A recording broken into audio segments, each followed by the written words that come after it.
Fala pessoal, hoje eu falar sobre a mecânica de ninhos que vai chegar no pré-história. Então vamos lá.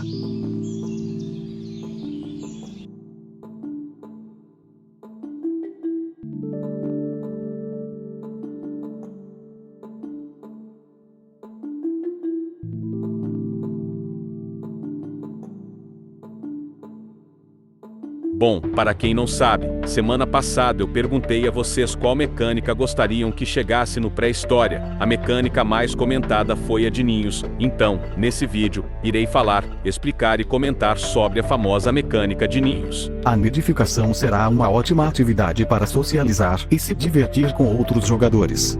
Pré-requisitos: personalização avançada de personagens, qualidade da água, opções de configuração de convite, cartas relacionadas, sistema de sacrifício, desova voluntária de bebês, algum crescimento de desova. Nidificação: qualquer fêmea adulta poderá nidificar sozinha, nenhum macho necessário. Qualquer macho adulto dará um impulso de crescimento a não adultos da mesma espécie com a qual ele está agrupado. Embora os machos não sejam necessários para nidificar, eles ainda fornecem uma vantagem única que é útil para nidificar e criar jogadores bebês. Os filhotes eclodem convidando outros jogadores para o ninho ou permitindo que o ninho seja listado publicamente, no qual os jogadores podem escolher participar. Estar aninhados. Filhotes herdam uma pequena quantidade variável dos níveis da mãe. Uma fêmea de nível mais alto terá descendentes de nível mais alto.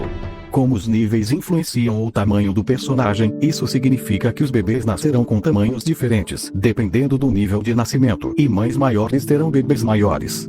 Os descendentes nascerão com as cores da mãe como sua paleta padrão. Você poderá personalizar seu bebê com as cores da mãe como suas escolhas padrão.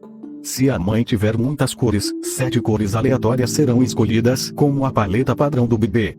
Qualquer um poderá ser aninhado como qualquer espécie, mas se não possuir a espécie, não poderá editar seu personagem ou criar ninhos.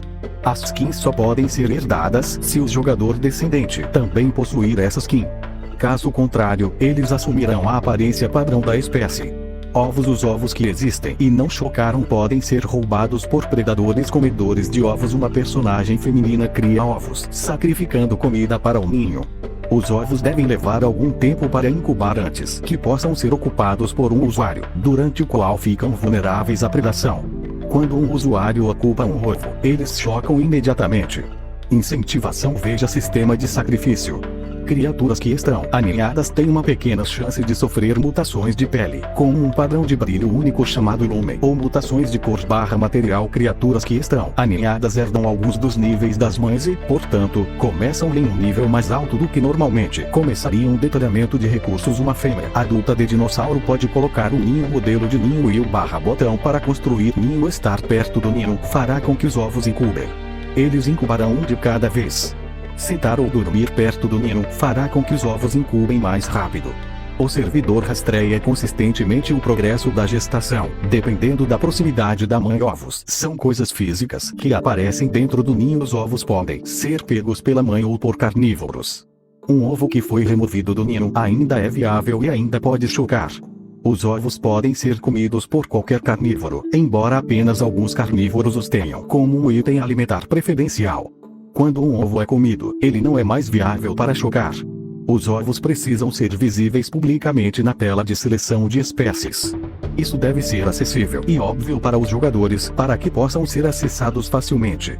Jogadores que são bloqueados pela mãe ou proibidos pelas configurações de permissão da mãe não podem enviar solicitações. Jogadores também podem convidar outros jogadores para seu ninho. Jogadores que bloquearam a mãe ou definiram suas configurações de permissão não podem receber convites para o ninho. Os descendentes herdam da mãe e eles herdam a pele da mãe com alguma pequena variação, como matiz ou sombra. Eles herdam alguns dos níveis da mãe, com um limite máximo de herança, 10, 20. Jogadores podem acessar espécies que não possuem por meio de nidificação. Se um jogador não possui uma espécie, ele não pode editar a pele, construir um ninho ou aninhar outras. Jogadores crescem a partir de um bebê.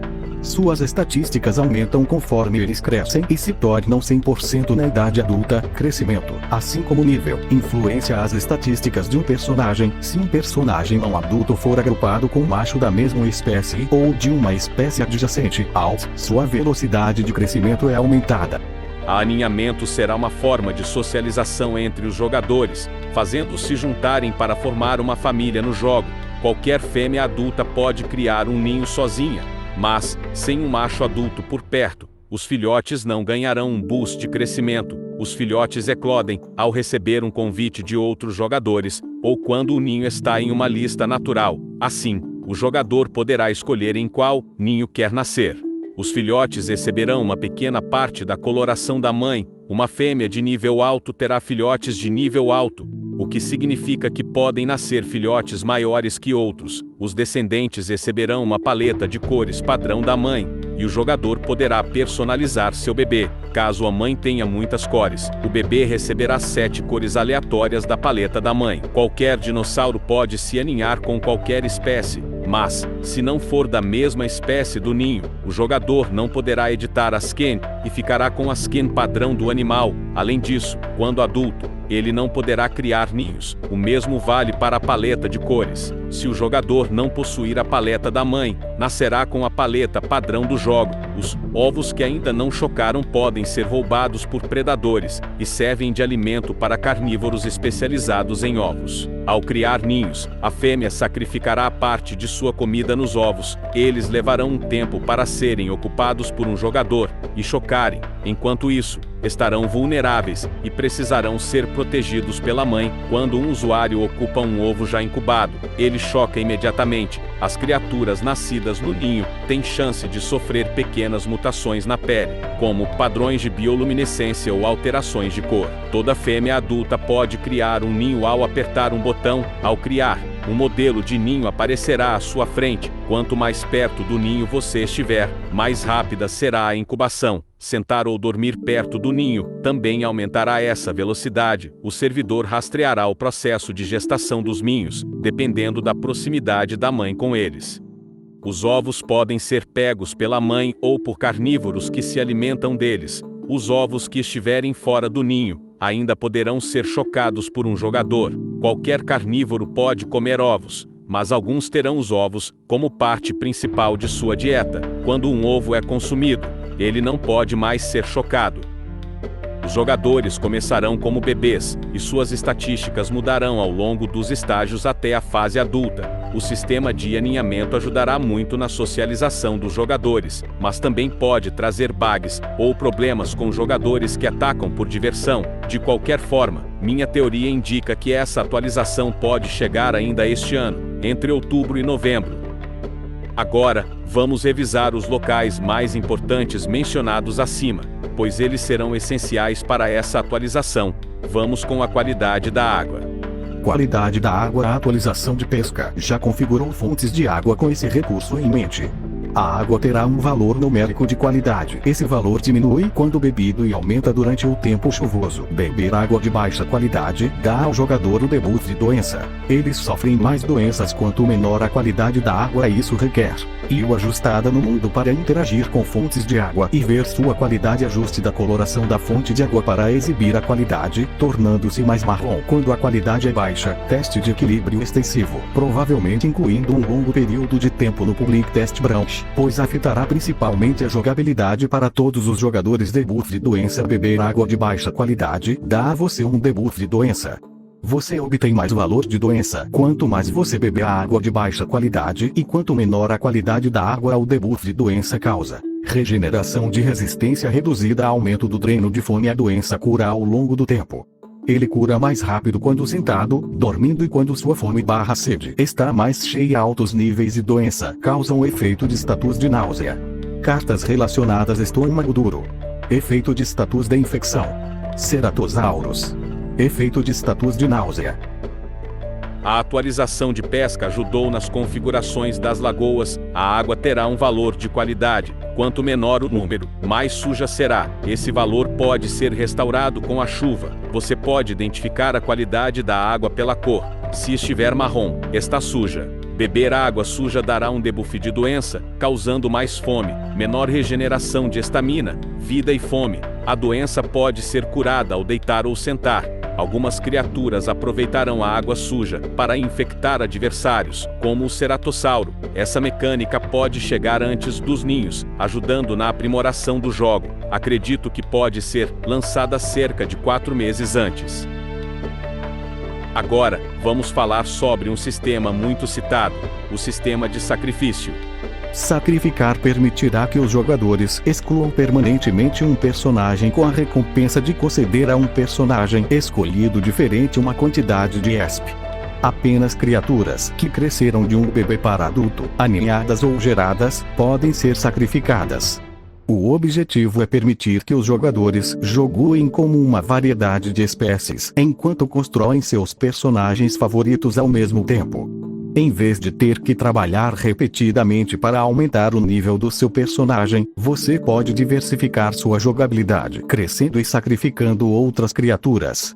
É um incentivo para se colocar no fundo da cadeia, alimentar por 1 minuto, bem como para tirar ninhos de outros jogadores e crescer até a idade adulta.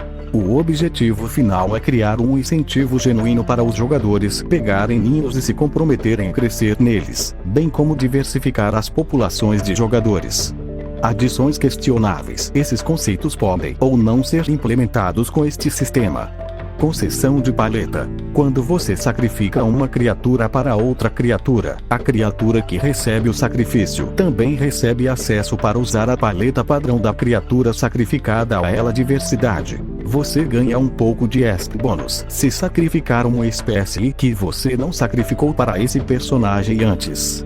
Isso ajudaria a encorajar a diversidade se os jogadores estiverem moendo personagens sacrificiais, mas pode adicionar complexidade desnecessária.